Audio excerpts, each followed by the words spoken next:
Pemirsa, sejauh ini elektabilitas Basuki Cahayapurnama memang masih teratas di sejumlah survei. Mari kita simak beberapa hasil survei dari 3 lembaga berikut ini.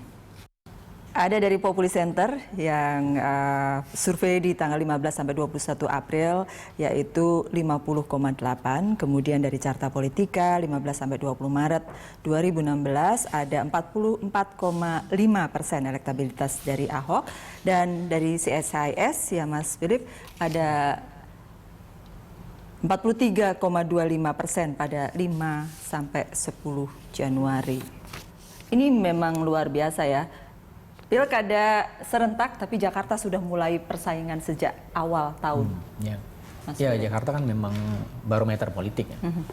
Dan juga mungkin setting politik Jakarta itu nanti 2019 mungkin juga menentukan setting politik nasional.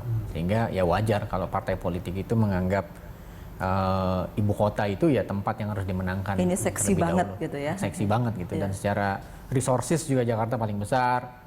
APBD-nya paling besar, resource sumber daya manusia yang paling baik mungkin ada di Jakarta juga, DPP, partai-partai ada di Jakarta. Sehingga kalau nggak menang di Jakarta itu mungkin buat partai politik ya kayak tamparan juga gitu.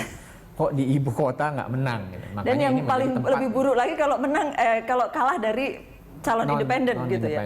Non partai ya. Ya non partai. Jadi makanya saya kira memang ya wajar aja kalau Jakarta situasinya panas. Cuma mungkin yang baik adalah bahwa karena relatif ya situasi di Jakarta itu pendidikannya lebih tinggi dan lain-lain, dia lebih tahan terhadap isu-isu sara, isu-isu yang konflik, dia mungkin harusnya lebih tahan gitu.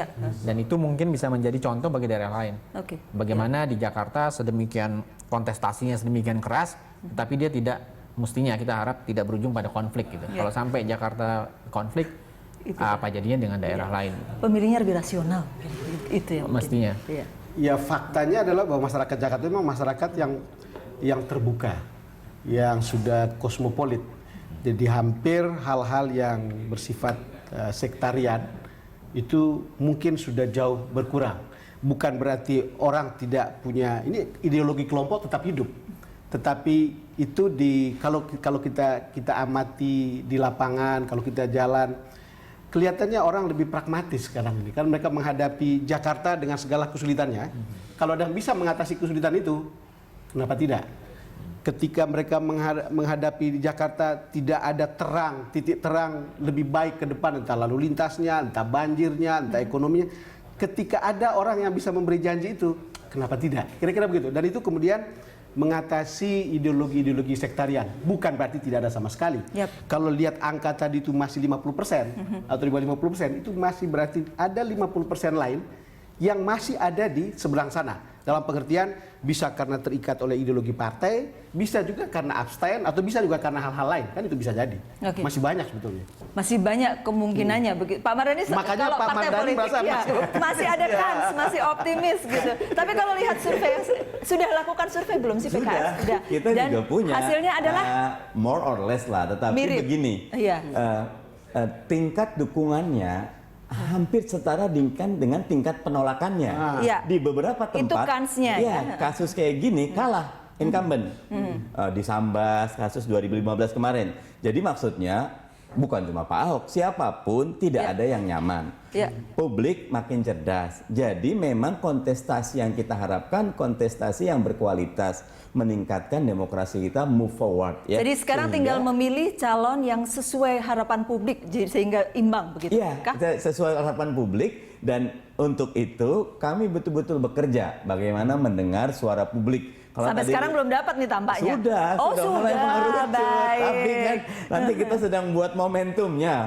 Politik itu perlu momentum, no?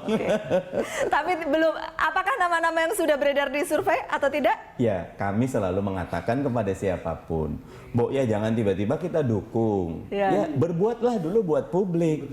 Lakukanlah kerja nyata, kontribusi apa? No matter where you are atau who you are, mau di ujungnya Papua atau apa, kalau kamu memang berkualitas, kita akan terbuka gitu loh untuk dukung, karena sekarang demokrasi sedang memerlukan bukan kontestasi antara oligarki dengan macam-macam, tapi yang baik dengan yang terbaik jadinya lebih baik gitu. Akan loh. lebih baik buat masyarakat. Iya. Tapi kita lihatlah perkiraan teman Ahok nih kalau lihat persaingan Kalau ini. membaca data itu tadi, Ya. ada pesan tersirat dan pesan tersurat. Wush. Pesan tersuratnya dari data tadi itu Januari, ya kan? Januari, kemudian Maret sampai Mei, itu Ada trennya April, naik itu. iya. Trennya naik dan kita tahu kemudian 2 bulan terakhir ketika tren naik itu apa? Pak Ahok digoyang habis-habisan dengan 2 isu, tapi trennya naik. Apa artinya? Beda loh. Itu antar CSIS, cara Iya, politik. iya, Jadi kalau iya, CSIS bikin beda-beda. lagi belum tentu gitu. Paling tidak 3 bulan naik. Canda.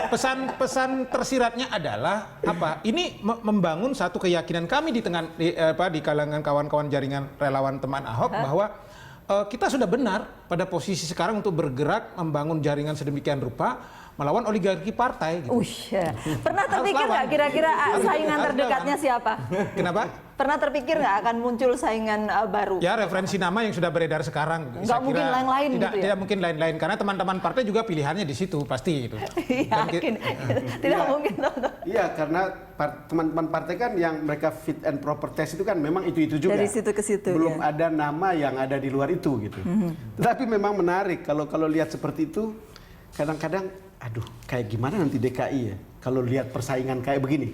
Tinggal beberapa bulan mestinya kita sudah tahu seberapa tingkat kualitas pertempuran demokrasinya gitu. Kalau sekarang jangan-jangan nanti tiba-tiba aduh Ahok lawannya kotak misalnya gitu. Oh iya, setuju Tetapi atau saya tidak akan setuju ya, mendorong misalnya Mas Mardhani dan kawan-kawan, apapun kalah sekalipun harus bisa mengajukan calon.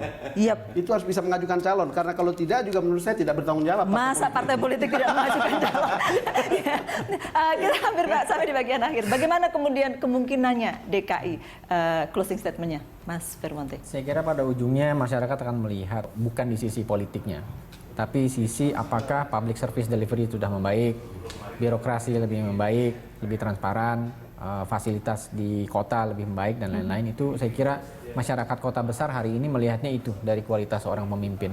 Nah, tinggal bagaimana Pak Ahok mengkomunikasikan apa yang sudah dia hasilkan. Kalau memang dibaik, tentu saya kira masyarakat akan condong tetap memilih Pak Ahok.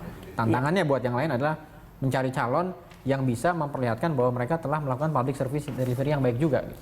Iya, Pak Mardhani. Ya, buat partai Bagaimana politik, Jakarta? ya, sekecil apapun peluang tetap peluang, dan kami tetap yakin ketika kami membangun basis, kami membangun kaderisasi kepemimpinan, kita membuka komunikasi politik dengan yang lain, akan ketemu satu titik di mana keinginan publik dengan kita bertemu untuk menghasilkan lawan kontestasi yang seimbang untuk siapapun yang maju. Karena sampai detik ini sebelum ada keputusan KPU, Pak Ahok bukan calon sampai ada. Bahwa walaupun Karena semua belum mendaftarkan. ya siapapun kami tetap bekerja keras selama peluang masih ada, kerja keras sampai detik terakhir, sampai KPU DKI memutuskan, itulah yang nanti kita akan bekerja keras dan peluang itu selalu ada. Siap. Ada 3 hal yang mau saya sampaikan sebagai closing statement. Pertama, sampai hari ini kami meyakini bahwa Pak Ahok masih bisa menjaga marwahnya untuk melayani masyarakat rakyat Jakarta. Dan hasil survei yang 3 itu sudah menjelaskan tingkat kepuasan publik rata-rata di atas 82%. Karena itu kita meyakini betul bahwa Pak Ahok akan menjaga irama itu dengan baik. Yang kedua adalah dari diskusi ini juga kita paham bahwa jalur perseorangan adalah sebuah pilihan yang sebetulnya terbaik hari ini gitu. Ketika dinamikanya sedemikian besar. Paling tidak untuk Jakarta begitu? Paling tidak untuk Jakarta ketika adrenalin politik kita tinggi dan kemudian penerimaan publik terhadap partai juga demikian rendah. Dan ini akan menjadi kontestasi yang menarik. Yang ketika ujung-ujungnya adalah rakyat Jakarta akan mendapat pilihan yang luar biasa dari jalur partai atau jalur perseorangan. Oke, Bang Don. Ya ini kan pertarungannya itu kira-kira saya hanya mengutip Ruhut Sitompul aja.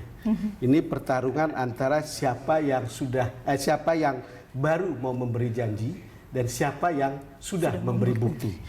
Dan menurut dia itu Ahok. Saya juga tidak dalam kapasitas apapun untuk mengatakan, tapi survei-survei itu memperlihatkan walaupun saya tetap ingin pertarungan demokrasi itu harus berjalan sehat di DKI. Ya, terima kasih sekali lagi Bapak-bapak sudah hadir di The Headlines dan Pilkada serentak 2017 masih 9 bulan lagi, masih banyak dinamika bisa terjadi dan masyarakat masih punya kesempatan untuk memilih. Demikian The Headlines kali ini, terima kasih karena Anda telah bersama kami, sampai jumpa.